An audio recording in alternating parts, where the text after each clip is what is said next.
এই শোনো না, আমাদের অন্ধবিশ্বাস চ্যানেলটি যারা এখনো সাবস্ক্রাইব করেননি প্লিজ সাবস্ক্রাইব করে দাও। আর অল্প কিছু সাবস্ক্রাইবার হলে 1,00,000 পরিবার হবে। সবাই প্লিজ সাবস্ক্রাইব এবং বেশি বেশি শেয়ার করে দাও প্লিজ। আঙ্কেল, আপনাকে কিছু বলতে চাই। আবির অরিনের ভাবমূর্তি পরখ করে বুঝতে পারে মেয়েটি তার বাবাকে নিজের সিদ্ধান্তের কথা বলতে ভয় পাচ্ছে। মেয়ে হয়ে বাবাকে এমন সিদ্ধান্ত জানানো দৃষ্টিকটু, তাই নিজের সাহস সঞ্চার করে বলল। আজমল সাহেব গম্ভীর কণ্ঠে বললেন, কি বলতে চাও? আবির সরাসরি রাগ ঢাক না করে দৃঢ় শক্ত কণ্ঠে বলল, আমি অরিনকে বিয়ে করতে চাই। চৌধুরী বাড়ির সকলে আরেক দফা চমকে গেল।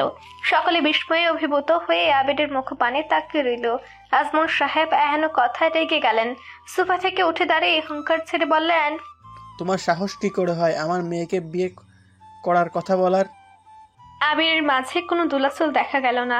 পূর্বের ন্যায় সাহসী কথা দেখিয়ে বলল, আপনার মেয়েকে সসম্মানে বিয়ে করে নিজের বাড়িতে নিয়ে যেতে চাই। আমি চাই না আমাদের দুজনের বিয়ে আপনাদের দোয়া ছাড়া হোক। কি বললে? এত বড় সাহস তোমার? সাহস আছে তাই আপনাদের সকলের সামনে অরিনকে বিয়ে করার প্রস্তাব রেখেছে। কাপুরুষ হলে লুকিয়ে বিয়ে করে হঠাৎ একদিন এই বাড়ির জামাই হওয়ার অধিকার নিয়ে হাজির হতাম। তোমার মতো রাজনীতিতে সম্পর্কিত ছেলের সাথে আমার মেয়ের কখনো বিয়ে দেব না। আজমল সাহেব প্রধান্বিত কণ্ঠে বলে উঠলেন, ইচ্ছে করছে এই ছেলেকে থাপ্পড় দিতে। বেয়াদবের মতো তার সাথে কথা বলছে। চৌধুরী বাড়ির সকলে হতবাক হয়ে গেছে। বাসা থেকে উঠে দাঁড়িয়ে একে অপরের দিকে চাওয়াচাই করছে। তারা কেউ বুঝতে পারছে না হঠাৎ আবির কেন এমন প্রস্তাব রাখলো। সারহানের উষ্ঠে কোণে কুটিল হাসি চড়া হয়। বক্ষে দুহাত গুজে নির্লিপ্ত ভঙ্গিতে কাহিনী দেখতে থাকে। বাবা, আমি মিনহাজকে নয় আবিকে বিয়ে করতে চাই। অরিন সাহস সঞ্চার করে কম্পনরত কণ্ঠে বলে উঠল। সাথী বেগমের বিস্ময় ভাব কেটে গেল। তিনি অবাক হলেন মেয়ের সাহস দেখে। পরক্ষণে এই মেয়ের সিদ্ধান্তে মৃদু হাসলেন। আবির ছেলেটাকে তিনি ছোটবেলা থেকে চেনেন। ছেলেটা ভীষণ ভালো মনের। তানিয়া বেগমের উদ্বিগ্ন ভাব কেটে গেল। মনটা শান্ত হলো। অরিত্রিকা ইশরা হা করে তাকিয়ে আছে। এক মুহূর্তে এতগুলো ধাক্কা যেন মস্তিষ্কে চাপ সৃষ্টি করছে। সাদাতের মুখে আমোদিত ভাব ফুটে উঠেছে। ইরফান হাঁপ ছেড়ে বাঁচল। এতক্ষণের ঝামেলার সুরাহা হলো। তবে আজমল সাহেব মেয়ের এমন সিদ্ধান্তে বাকরুদ্ধ হয়ে গেলেন। যে মেয়ে তার কথার নড়চড় করে না সেই মেয়ে নিজের সিদ্ধান্ত জানাচ্ছে। নিশ্চয়ই আবিরের কারসাজি এগুলো। তিনি গমগমে কণ্ঠে বলে উঠলেন, নিশ্চয়ই এই ছেলে তোমায় ফোর্স করেছে। অরিন নত মস্তকে ধীরে কণ্ঠে বলল, আমায় আবির ফোর্স করেনি। রাজনীতি করে বেড়ানো ছেলে পছন্দ নয়। শারন ভাই রাজনীতি করে, তাকে কি অপছন্দ করো আব্বু? মেয়ের এমন প্রশ্নে অপ্রস্তুত হলেন আজমল সাহেব। গম্ভীর কণ্ঠে বললেন, বাড়ির ছেলেকে অপছন্দ কেন করব? আরশাদ সাহেব ভরত কণ্ঠে বললেন, তাহলে আবিরের ক্ষেত্রে সমস্যা কি? ছেলেটাকে আমরা কখনো বাইরের ছেলে বলে মনে করিনি। যথেষ্ট নম্রভদ্র। আইনের যেহেতু মত আছে সেহেতু বিয়ে দিয়ে দাও। আজমল সাহেব বড় ভাইয়ের কথা ভাবলেন। চুপচাপ কিছু একটা ভাবলেন। অতঃপর আবিরের দিকে তাকিয়ে কাঠিন্যতা এঁটে বললেন, অরিনের কথা ভেবে শুধু রাজি হলাম। আমার মেয়েকে যদি কষ্ট দাও তোমাকে আমি শূন্যে চড়াবো বলে দিয়ে রাখলাম। আবির ভ্রুযুগল কুঁচকে স্বাভাবিকভাবে বলল, আপনার মেয়েকে কখনো কষ্ট দিব না, এটুকু ভরসা রাখুন আমার উপর। আজমল সাহেব একটু শান্ত হলেন। বাড়ির সকলে খুশিতে আত্মহারা হয়ে গেল। সকলের উষ্ঠকুণে হাসি দেখা দিল। অরিত্রিকা এবং ইশরা আনন্দে দৌড়ে এসে অরিনকে জড়িয়ে ধরল। সাদাত এবং ইরফান হাস্যজ্জ্বল ভঙ্গিতে এসে আবিরকে শুভকামনা জানাতে লাগলো। কাজী সাহেব স্বস্তির নিঃশ্বাস ফেললেন। এখন বিয়েটা দিয়ে পগার পার হতে হবে। আরশাদ সাহেব এগিয়ে গেলেন কাজী সাহেবের সাথে কথা বলার জন্য। সারহান শানিত পায়ে এগিয়ে আসলো। এসে দাঁড়ালো আজমল সাহেবের সম্মুখে। ক্রুর হেসে বলে উঠল, রাজনীতি করে এমন ছেলের সাথে মেয়ে বিয়ে দিবেন না বলেছিলেন, অথচ ভাগ্যক্রমে রাজনীতিবিদের সাথে বিয়ে হচ্ছে আপনার মেয়ের। এখন কেমন অনুভব করছেন চাচা? আজমল সাহেব গম্ভীর মুখে তাকালেন সারহানের দিকে। তা দেখে সারহানের হাসি চড়া হয়। চৌধুরী বাড়ির লিভিং রুমে উষ্ণ আলোয় বসে আছে দুটি নীরব অস্তিত্ব, আবির ও অরিন। পাশে বসে থাকলেও অদৃশ্য দূরত্ব যেন এখনো তাদের আলাদা করে রেখেছে। চারিপাশে চৌধুরী পরিবারের সদস্যরা নিঃশব্দে দাঁড়িয়ে। প্রত্যেকের চোখে আমোদ প্রত্যাশা। সাদাত ক্যামেরার ভিউ ফাইন্ডারের ওপারে দাঁড়িয়ে মুহূর্তগুলো বন্দি করছে। কাজী সাহেব পবিত্র উচ্চারণে বীর খুতবা শুরু করলেন। কক্ষ জুড়ে নেমে এলো নিবিড় নীরবতা। প্রতিটি শব্দ অদৃশ্য সুরের মতো গুঞ্জরিত হলো, যা শুনে অরিন এবং আবিরের হৃদয়ের স্পন্দন মুহূর্তের জন্য থমকে গেল। অদ্ভুত অনুভূতি হতে লাগলো। অরিনের চোখ নিচের দিকে নিবদ্ধ, হাতের আঙুলের ডগা কাঁপছে মৃদু। হয়তো নতুন জীবনের অজানা আশঙ্কা, হয়তো একটি সম্পর্কের দায়ভার, কে জানে। আবির একেবারে পাশে তাকালো। মেয়েটির মুখের রেখায় কি যেন লেখা আছে, পড়তে পারল না সে। মা কবুল বলুন। কাজী সাহেবের কণ্ঠ সমগ্র লিভিং রুমের নিস্তব্ধতাকে আর গভীর করলো। একটি দীর্ঘশ্বাস ফেললো আবির। তার চোখে কিছু আবেগ দুল খেয়ে উঠল, যেগুলোর ব্যাখ্যা সে নিজে জানে না। অরিনের চক্ষুদয় ছলছল করে উঠল। সে মাথা উঁচিয়ে পরিবারের সবাইকে এক পলক দেখে নিল, অতঃপর কম্পনরত কণ্ঠে বলল, কবুল। কিছুক্ষণ মনও থেকে দুবার উচ্চারণ করলো, কবুল। কাজী সাহেব সহ সকলে একযোগে আলহামদুলিল্লাহ বলল। কাজী সাহেব আবিরকে উদ্দেশ্য করে বললেন, বাবা এবার আপনি বলুন। আবির আর চোখে সারহানের দিকে তাকায়। সারহান উষ্ঠ বাঁকিয়ে হাসে, চক্ষু নাচিয়ে ইশারা করে কবুল বলার জন্য। আবির মৃদু হাসে। অরিনের দিকে এক পলক তাকিয়ে দৃঢ় কণ্ঠে কিছুক্ষণ মন থেকে 3 বার কবুল উচ্চারণ করলো। অতঃপর কাজী সাহেব দোয়া করলেন নবদম্পতির জন্য। দোয়া শেষ করে বললেন, 11,01,000 টাকা দিনমোহর ধার্য করিয়া রফিক ইসলামের একমাত্র পুত্র আবির ইয়াশফিকের সঙ্গে আজমল চৌধুরীর বড় মেয়ে আরিন চৌধুরীর শুভ বিবাহ সম্পন্ন হইল। বিবাহের এই পবিত্র বন্ধনে দুই পরিবার মিলিত হইল আনন্দ ও উৎসবমুখর পরিবেশ। সাক্ষী ছিলেন আত্মীয় স্বজন ও শুভানুধারীরা, যাহাদের উপস্থিতিতে সম্পূর্ণ হইল একটি নতুন জীবনের সূচনা। আল্লাহ তাহাদের দাম্পত্য জীবন সুখময় ও বরকতময় করুক, আমিন। কাজী সাহেব পবিত্র বিয়ের আনুষ্ঠানিকতা সম্পূর্ণ করে কাবিননামার সামনে রাখলেন। আপনারা দুইজন কাবিননামায় স্বাক্ষর করুন। আবির কলম হাতে তুলে নিল। তার আঙুলের মাঝে শক্ত হয়ে থাকা ধাতব কলমটি যেন আজ একটা সম্পর্কের সেতু বন্ধন তৈরি করতে চলেছে। চোখ স্থির, মনে স্থিরতা। কাগজের সাদা অংশে নামের জায়গায় প্রথম দাগটা টানল সে, আবির ইয়াশফি। তারপর অরিনের দিকে কলম এগিয়ে দেওয়া হলো। মেয়েটির নরম হাত ধীরে ধীরে এগিয়ে এলো, কিন্তু আঙুলের ডগায় কাঁপুনি। নতুন জীবনের পথে এই এক টুকরো কাগজে যেন সবচেয়ে গুরুত্বপূর্ণ দলিল হয়ে উঠেছে। সেই কলম ধরে রাখলো এক মুহূর্ত, চোখ নামিয়ে আনলো কাগজের দিকে। তারপর ধীর হস্তে দৃঢ়ভাবে লিখলো, অরিন চৌধুরী। জিজু আগে টাকা দিন, নয়তো আপনার বউকে আমরা আপনার সাথে দেখা করতে দিব না। অরিত্রিকা ও ঈশ্বর কণ্ঠস্বর শ্রবণ ইন্দ্রিয়ে প্রবেশ করতে ভ্রুযুগল কুচকে তাকায় আবির। সামনে তার ছোট 2 শালিকা কোমরের হাত গুজে বেশ সিরিয়াস ভঙ্গিতে দাঁড়িয়ে আছে। আবির আর চোখে তাকায় পাশে বসা পরাণের বন্ধুর দিকে। সারহান গম্ভীর মুখে বসে ফোন স্ক্রল করছে। আশেপাশে কি হচ্ছে ভ্রুক্ষেপ নেই। বন্ধুর যে টাকা খুঁজতে চলেছে সেদিকে একটু নজর দিলে কি এমন হতো। সে পুনরায় তাকায় ইষ্টা ও অরিত্রিকার দিকে, গলা খাঁকারি দিয়ে বলে, আমার বউ আমি দেখব, টাকা কেন দিব? অরিত্রিকা সংকুচিত নয়নে তাকালো, স্বাভাবিকভাবে বলল, আগে টাকা দিন, তারপর বউ নিন। থুকু, বউয়ের সাথে দেখা করুন। দিনে দুপুরে ডাকাতি করছো তোমরা? না, আমরা সন্ধ্যা রাতে ডাকাতি করছি। ইশরা দাঁত কেলিয়ে বলে উঠল। আবেগ বুঝলো এদের থেকে রেহাই পাওয়া মুশকিল, তাই টাকা দিয়ে দেওয়া ভালো। জিজ্ঞেস করলো, কত? অরিত্রিকা একগাল হেসে বলে উঠল, বেশি না, মাত্র 1 লাখ টাকা। আবির খুক খুক করে কেসে উঠল। 1 লাখ টাকা মাত্র? শালিকারা হলো ডাকাতের মামাতো বোন। ডাকাত অস্ত্রের মুখে লুট করে নিয়ে যায়, আর শালিকারা বউ আটকে রেখে টাকা লুটে নেয়। আবির হাসার ভান করে বলল, শালিকারা তোমরা কি ডাকাতের মামাতো বোন? না মানে বউ আটকে রেখে আমায় লুট করা ধান্দা আটছো? ইশরা মৃদু হেসে বলল, একদম ঠিক ধরেছেন জিজু, টাকা দিন নয়তো বউ পাবেন না। আমার বউ তোমরা রেখে দাও, আপাতত রিসেপশন পর্যন্ত সিঙ্গেল ফিল করতে চাই। আবির দাঁত কেলিয়ে বলল। অরিত্রিকা ইশরা মুখ বেজাট করলো। দুজনের মুখ গুমরা ধূপ থাপকে বসলো অপর পাশের সোফায়। আর মাঝে সাদাত সিঁড়ি বেয়ে দৌড়ে নিচে নামলো। লিভিং রুমে এসে আবিরকে উদ্দেশ্য করে বলল, আবির ভাইয়া, তোমায় অরিন আপু ডাকছে। আবির এক পলক অরিত্রিকা এবং ইশরার দিকে তাকিয়ে বিশ্বজট হাসি ফুটিয়ে বলল, শালিকারা দেখেছো, বউ আমায় ডাকছে। অরিত্রিকা মুখ বেঁকে বলল, যান আপনার বউয়ের কাছে, শালিকাদের ডাকাত বলেছেন তাই না? আপুকে সব বলে দিব, তখন দেখবেন কি হয়। ঠিক আছে বলো। কথাটি বলে আবির হেলে দুলে ফুরফুরে মেজাজে অরণ্যের রুমের দিকে গেল। সাদাত ধাপ করে গায়ে এলিয়ে বসলো সারহানের পাশে। অতঃপর মৃদু হেসে বলল, মন খারাপ করিস না, আমার বিয়েতে তোদের 5 লাখ টাকা দিব। ইশরা মুখ বাঁকায় এই কথা শুনে। অরিত্রিকা চক্ষুদয় ছোট ছোট করে তাকাই।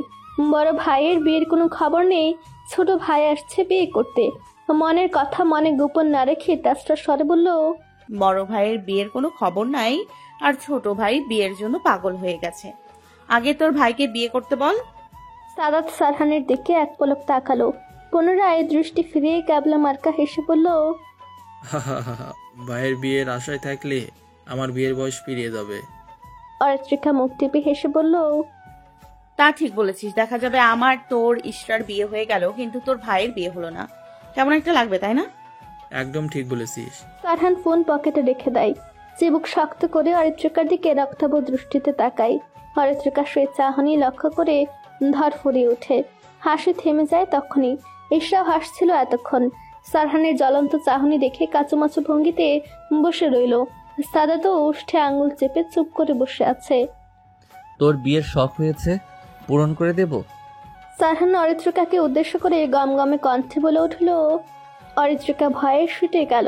আমতা আমতা করে বলল, আমি বিয়ে করব কখন বললাম? আমি তো আপনার বিয়ের কথা বলছিলাম। সারহান তির্যক দৃষ্টিতে অবলোকন করলো ভীতিগ্রস্ত মুখখানা। ভরাট কণ্ঠে বলল, বিষয়টা একই। ভেবেছিলাম হবু বউ একটু ছোট এবং ইম্যাচিওর, একটু বড় এবং ম্যাচিওর হোক, তারপর বিয়ে করব।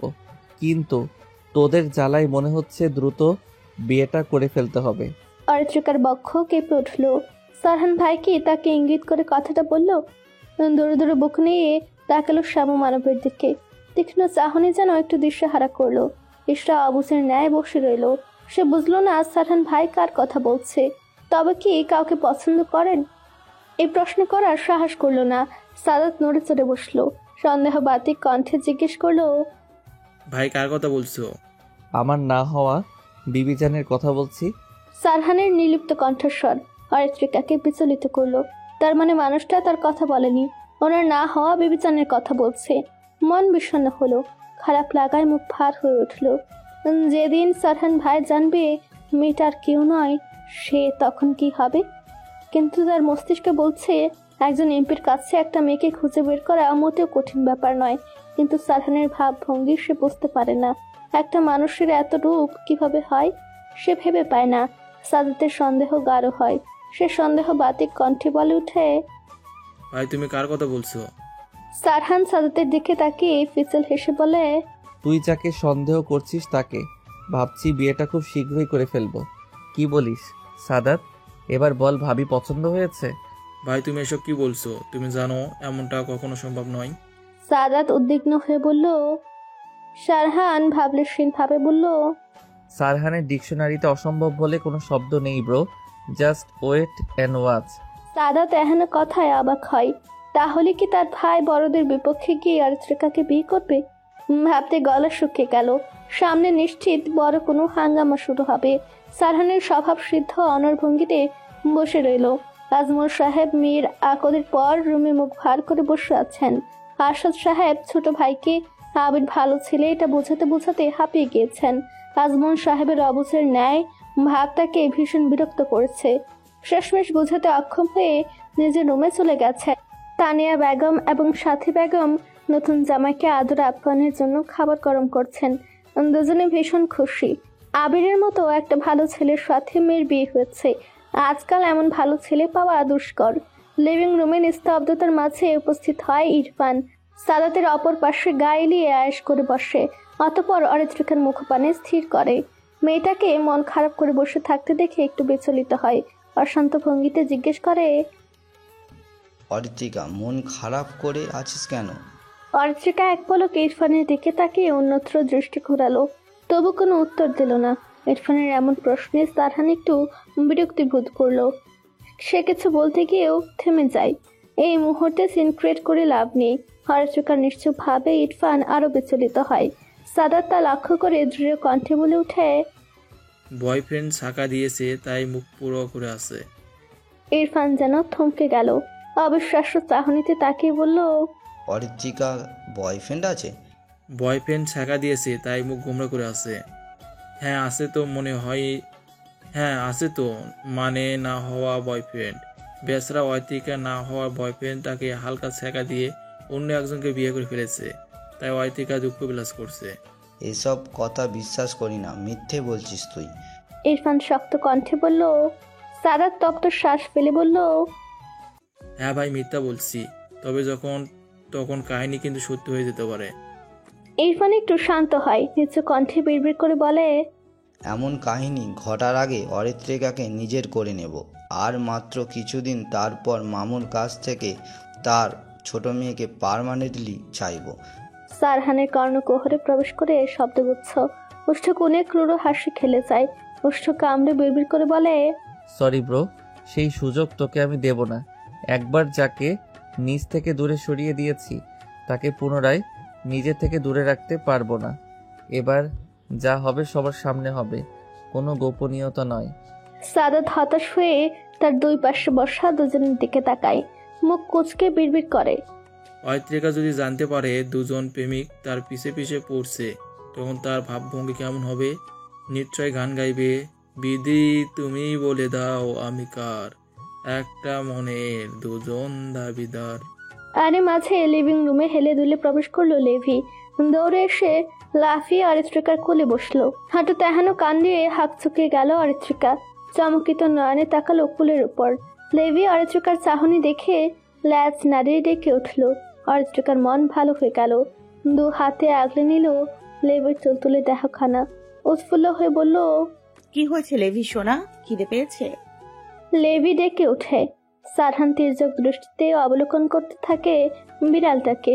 লেভি তার দিকে কেমন অদ্ভুত চোখে তাকিয়ে আছে, মনে হচ্ছে পূর্ব জন্মের কোনো শত্রুতা আছে, আর সেই শত্রুতা এই জন্মে কন্টিনিউ করছে। সাদাতের মাথায় শয়তানি বুদ্ধি আসে, গলা খাকারে দিয়ে বলে ওঠে, লেভি বেবি দেখো, আমার দুপাশে তোমার আরো দুইটা হ্যান্ডসাম মামা বসে আছে, তোমার কোন মামাকে পছন্দ হয়েছে? সারহান এবং ইরফান সাদাতের দিকে কটমট করে তাকালো, যেন চোখ দিয়ে ভস্ম করে দেবে। সাদাত সেই চাহনি লক্ষ্য করে সুযোগ বুঝে সটকে পড়ল।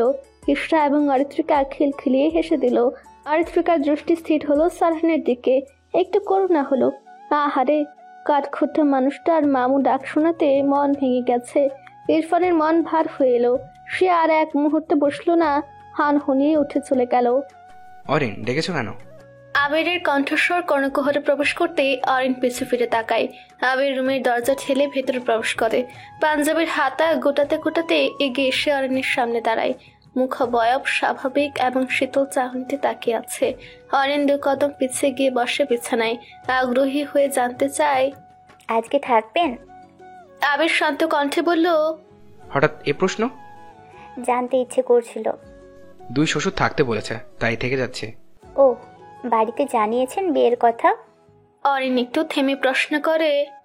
আবির দৃঢ় কণ্ঠে বলে, এখনো জানায়নি, আগামীকাল বাড়ি ফিরে জানাবো। যদি আমাকে মেনে না নেয়?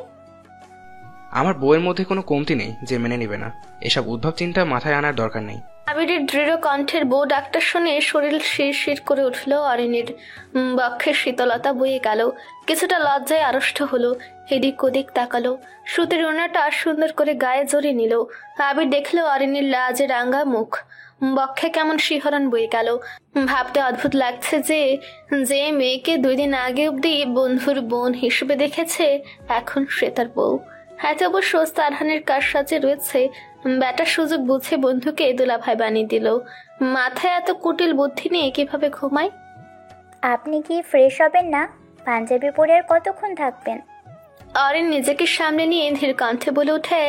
মেয়েলির সমুধুর কণ্ঠস্বর কোনো ঘরে প্রবেশ করতেই ভাবনার ছেদ ঘটে আবিরের। দৃষ্টি সরিয়ে ভরাট কণ্ঠে বলল, ফ্রেশ কিভাবে হব?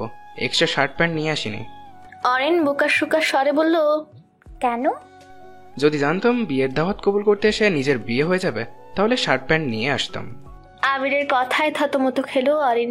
বিছানা থেকে নেমে তটস্থ ভঙ্গিতে আবিরকে উদ্দেশ্য করে বলল, আপনি ফ্রেশ হয়ে নিন, আমি আপনার জন্য জামা কাপড়ের ব্যবস্থা করছি। কথাটি বলে অরিন রুম থেকে বেরিয়ে গেল। আবির তা দেখে নিঃশব্দে হাসলো। এখন মনে হচ্ছে সে বিবাহিত। অরিত্রিকা ফ্রেশ হয়ে মাত্র রুমে বসেছিল, কিন্তু এর মাঝে ইশরা এসে বলল সারহান ভাই তাকে ছাদে ডাকছে কোনো জরুরি কথা বলার জন্য। সারাদিনের বিয়ে বাড়ির কাহিনীতে তার মন শরীর ভীষণ ক্লান্ত। এখন ঘুমালে কিছুটা স্বস্তি মিলত।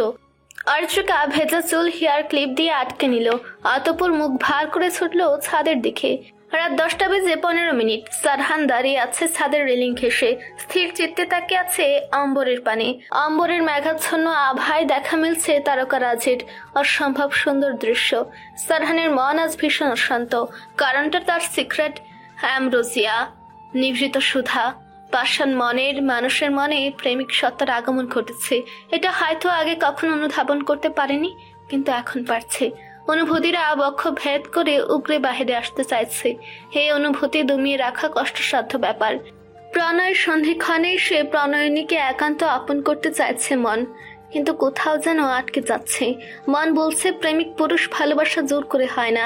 সত্যি কি সে জোর করেছে, নাকি নিজের ভালোবাসা জাহির করেছে? সারহান দ্বিধায় ভুগে দ্বিধান্বিত মনে ভাবতে থাকে, মেয়েটার মনে কি তার জন্য কোনো জায়গা আছে?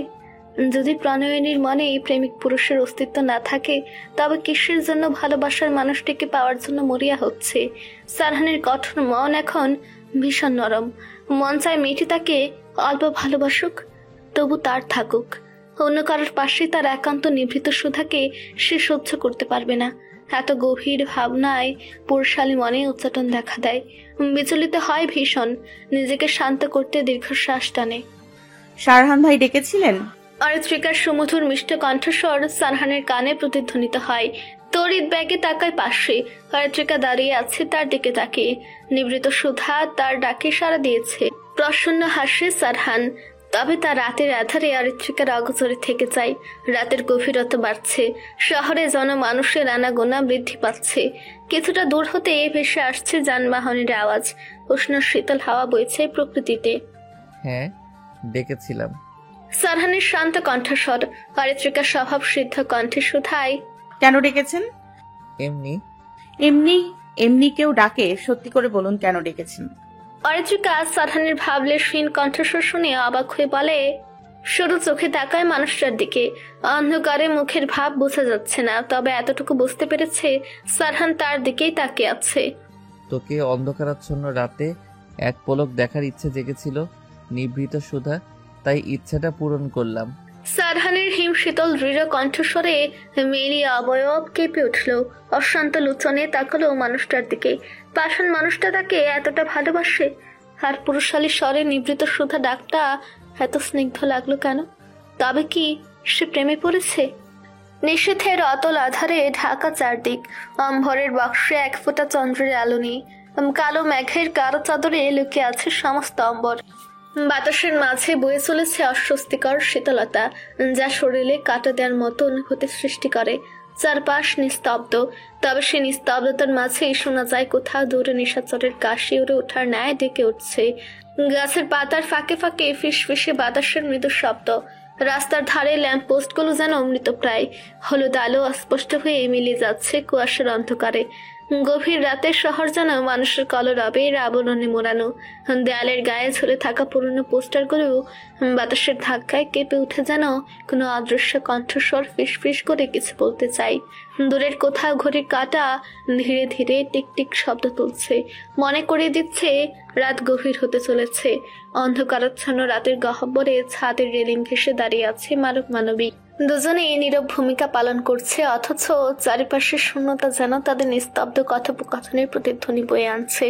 আকাশে চন্দ্র নেই, শুধু অসংখ্য তারা টিমটিম করে চলছে। সেগুলো সাক্ষী হয়ে আছে এই মুহূর্তের। ছাদের রেলিং ধরে দাঁড়িয়ে থাকা পুরুষটির চক্ষুদয় গভীর এবং গাঢ় দৃষ্টি যেন রাতের সমুদ্রের মতো অতল, যেখানে না বলা অনেক প্রশ্নের পাহাড়, অনেক না বলা শব্দের আনাগোনা। তবুও সে নিশ্চুপ।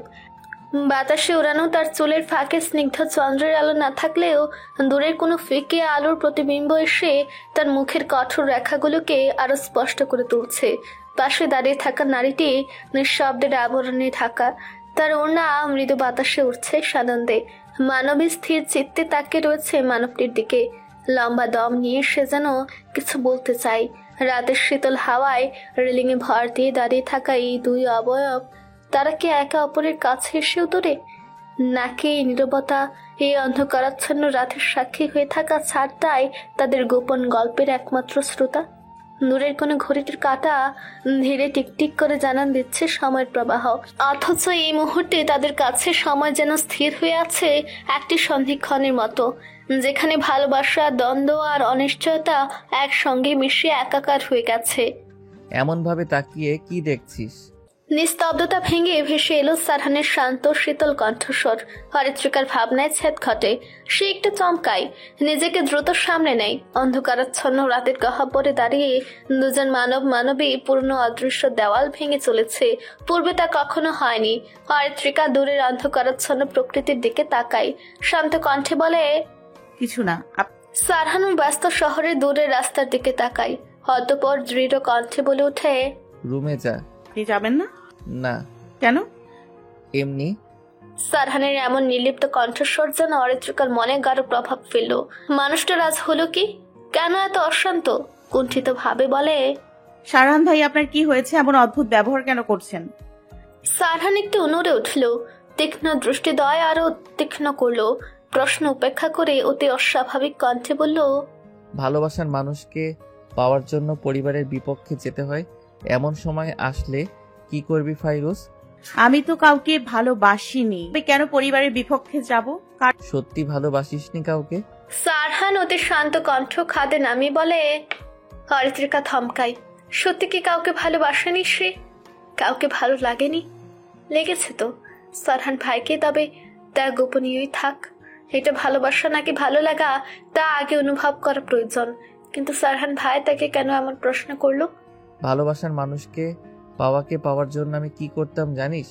পরিবারের বিপক্ষে চলে যেতাম। তাকে নিজের করে পাওয়ার জন্য যা কিছু করতে হয় করতাম। ইউনো, আজ অবধি শুধুমাত্র একজনের জন্য নিজের হাত রক্তে ডুবিয়েছি, কিন্তু সেসব রয়ে গেছে সকলের অগোচরে। সারহান অশান্ত ভঙ্গিতে বলে ওঠে। অরিত্রিকার মনে ভর করে নানান ভাবনা। সারহান ভাই তার জন্য বখাটেগুলোকে পিটিয়েছিল। বক্ষ কেঁপে উঠল যেন। আগ্রহী হয়ে জিজ্ঞেস করে, তার জন্য? সারহান স্মিত হাসে। বুঝেও অবুঝ কেন হোস? আমি মোটেও অবুঝ নই সারহান ভাই। অবুঝ নোস, কিন্তু অবুঝ হওয়ার ভান করিস। অরিত্রিকা মনও রইল, কি বলবে ভেবে পেল না। তবে এতটুকু ঠাউর করতে পারলো সারহান ভাই কিছু নিয়ে ভীষণ চিন্তিত। কিন্তু সেটা কি?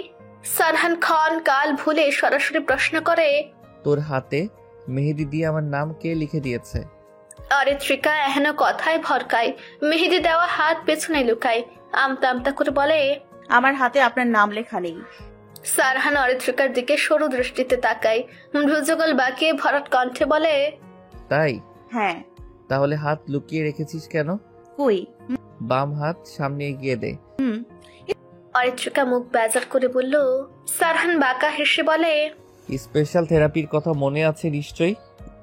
অরিত্রিকা ভয় পেয়ে যায়। যন্ত্র মানবটা আবার সেদিনের মতো থেরাপি দিবে না তো? সে ঢুক গিলে ভয়ার্থ ভঙ্গিতে 2 কদম পিছিয়ে দৌড়ে পালায়। সারহান তা দেখে ফিচেল হাসে। বক্ষে 2 হাত গুজে হাসি বজায় রেখে কণ্ঠে ক্রূরতা এনে হাওড়ায়, আমার না হওয়া বিবিজান, আপনি আমার কাছ থেকে পালাতে চাইছেন? পালান যত দূর ইচ্ছে, কিন্তু মনে রাখবেন আমি আপনাকে ফিরিয়ে আনবই নিজের করে, আগলে রাখবো যত্ন করে। আপনি দূর থেকে আমাকে বড়ই অস্থির করে তুলেছিলেন, তাই নিজস্ব কায়দায় আপনাকে নিজের বাড়িতে নিয়ে এলাম। অথচ আপনি এতটাই বোকা যে আমার পরিকল্পনার এক টুকরো অংশ বুঝতে পারেননি। এমপির বিবিজান এত বোকা হওয়া মানায় না, একটু বুদ্ধিমতী হন। রাত 11টা বেজে 10 মিনিট। রাতের খাবার খেয়ে আবির অরণ্যের রুমে এসেছে। বিছানায় বসে ইনানকে মেসেজ করছে। আজ কল্লোল ফাউন্ডেশনের সকল তথ্য সারহানকে সেন্ড করার কথা রয়েছে, কিন্তু বিয়ের কারণে কারো সময় হয়ে ওঠেনি পরিদর্শক টিমের থেকে ডাটা কালেক্ট করার। ইনান মেসেজে জানিয়েছে এখনো পরিদর্শক টিম রিপোর্ট করেননি। আগামীকাল সন্ধ্যার সময় রিপোর্ট দেওয়ার কথা জানিয়েছে। ঘুমোবেন না? অরিন রুমে ঢুকে সরাসরি জিজ্ঞেস করে আবিরকে। আবির ফোন স্ক্রিনে নজর রেখে গম্ভীর কণ্ঠে বলে, ঘুমাতে লেট হবে, তুমি ঘুমিয়ে পড়ো। অরিন এগিয়ে আবিরের দিকে ফোন স্ক্রিনের দিকে নজর দেয়, অতঃপর বলে, কাকে মেসেজ করছেন? ইনানকে। ও। অরিন ছোট্ট প্রত্যুত্তর করে, আবিরের থেকে দূরত্ব বজায় রেখে বসে স্বভাব সিদ্ধ কণ্ঠে বলে, আমার একবার বলাই আপনি কেন বিয়েতে রাজি হলেন? আবির ফোনের স্ক্রিন থেকে দৃষ্টি সরিয়ে অরিনের মুখপানে তাকায়, ভ্রু উঁচে প্রশ্নাত্মক ভঙ্গিতে বলে, হঠাৎ এসব মাথায় আসছে কেন? বলুন কেন বিয়েতে রাজি হলেন? অন্য কেউ হলে নিশ্চিত না করে দিত। অরিনের কণ্ঠে আকুলতা। আবির তা স্পষ্ট দেখতে পেল। দৃঢ় শান্ত কণ্ঠে বলল, কারো কথা ফেলতে পারেনি তাই বিয়ে করেছে। এখন মনে হচ্ছে বিয়ে করে ভুল করিনি, এত সুন্দর একটা পুতুলের মতো বউ পেয়েছে। অরিন বিস্মিত হয়ে গেল। আবির কার কথা বলছে? তাহলে কি মানুষটা তাকে অন্য কারোর কথায় বিয়ে করেছে? তার পুরো বিষয়টা গোলমেলে লাগছে। আবির অরিনের দিশেহারা ভাব বুঝতে পারে, স্বাভাবিকভাবে বলে, নিয়মিত ভালোবাসার গল্প শুনতে এবং পড়তে আমাদের অন্ধবিশ্বাস চ্যানেলটি সাবস্ক্রাইব করে পাশে থাকা বেল আইকনটি ক্লিক করুন। ধন্যবাদ সবাইকে।